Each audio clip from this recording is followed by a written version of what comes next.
It was always an event when the humans visited. They'd arrive in their sleek, smooth, thick ships, completely at odds with the other ships of the coalition.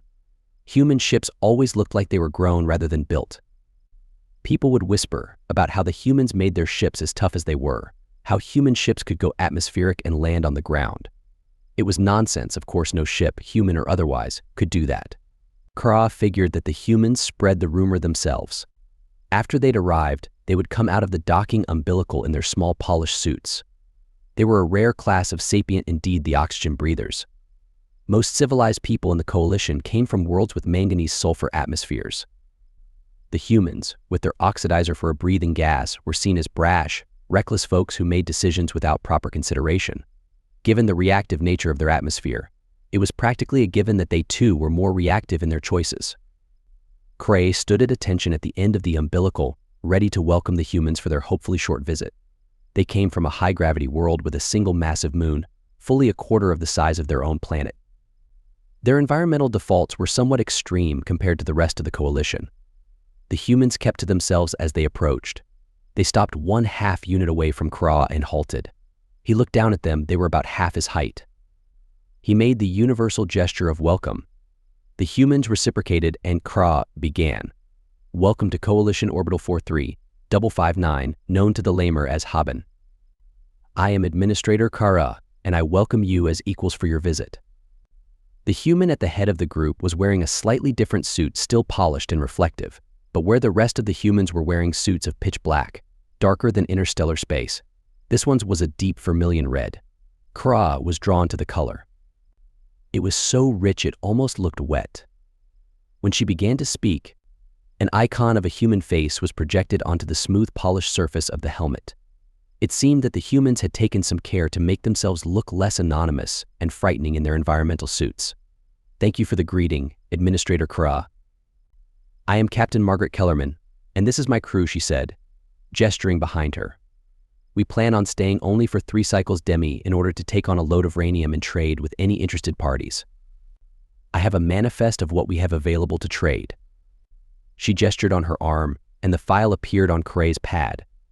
Kra was taken aback at her voice. It was so clear. She seemed to be speaking through a translator, but it was getting the nuance and overtones of the lamer trade language perfectly. She could have a career as an entertainer or storyteller easily if she were a different species. "Thank you, Captain. I have received your file and will distribute it. Please make use of our facilities during your stay." Captain Kellerman's helmet flashed an icon of a face smiling broadly, but without showing teeth. "Thank you, Administrator Kare. We shall, for 2 cycles." Kare held out hope that the human visit would be without incident. They came in quietly, did some minor trading, loaded their rhenium, and spent a reasonable amount of money on entertainment and refreshments suitable for their systems. While on board, the Kra felt they were trying very hard to be model visitors. Apparently they knew humans had a reputation in the coalition for being rowdy. On the last demi-cycle before the humans were scheduled to depart, a group of felon came over, angry. They had spent the entire 2 cycles previous loudly complaining that the humans shouldn't be here and that they had captured felon colonies long ago and had begun the process of poisoning them to be more suitable to them. The human authorities maintained, and had the receipts to prove, that they purchased the planets legally from the felon and never attempted to hide their goals of colonization. Regardless, a long, bloody war had followed, and the humans had pushed the felon to capitulate and were currently engaged in a cold war with each other. Kra was alerted as soon as the shouting started. The felons seemed to come to the humans wanting to cause trouble.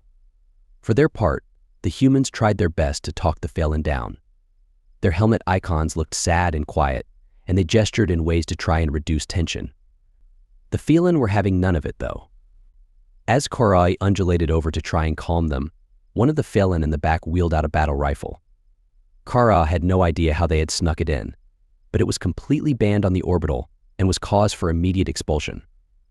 Before he could sound the alarm and get the orbital authorities to come, they fired at the group of humans. It proved to be a fatal error in judgment, faster than Kare could follow, and only confirmed by viewing the security footage after the fact. 3 of the humans brought massive slug throwers to bear. The coalition sapient races found chemical-powered metal slug throwers to be too heavy to be hand weapons. When they were used, they were tripod or vehicle mounted. The humans could pick them up and swing them around like they weighed nothing.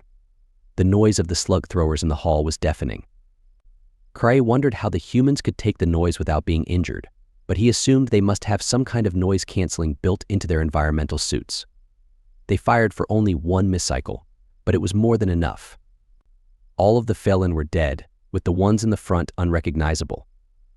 The silence in the hall after they finished firing was deafening. It felt like an eternity after they had stopped before the station alarm sounded. Cray walked over to the humans. They were checking each other's suits and cleaning up the small gold-colored pieces of metal that came flying out of their throwers when they fired brass, is what they called it. Cray gestured an apology. "I'm sorry, but you're going to have to leave now." Captain Kellerman's icon showed pure fury. Her gauntlet-covered hand pointed at him accusingly. "You're going to take their side, Administrator? You were here, you saw them. They shot first." Cray slid back 1/2 unit unconsciously. "Be that as it may, you responded with disproportional force to their attack. It was uncalled for." Captain Kellerman sputtered, her melodic voice taking on frightening undertones as the translator worked overtime to relay her fury to Cray. "Uncalled for, Administrator Craw. With all due respect, you are out of line. You know about the war, I assume, but do you know what they did to our colonies? They dropped nanobombs on our legally purchased colonies. They weren't trying to take back land, they were trying to obliterate us. I was there. I saw it with my own eyes." Craw was taken aback. This was not part of the standard narrative about the war. "I did not know that, no. The Phelan tell their own version of the war in order to garner support and sympathy against the aggressor human, I'm sure." Captain Kellerman sounded bitter in the translated voice. "Cray, your people border the Phelan opposite us, do you not?" "Yes, our territory borders theirs, and have you, by any chance, heard of some border worlds coming under some kind of unknown trouble? Maybe a strange illness or unusually strong weather on the worlds?" Cray's frill rippled worriedly, and he said nothing. He had heard about things like that. Captain Kellerman cleared her helmet. Suddenly, Craw saw her clearly small, with bilateral symmetry, close-set binocular eyes, and a small mouth. This was the first time Craw saw a human as they are. Not as their icons show them. They are predators. They are hunters.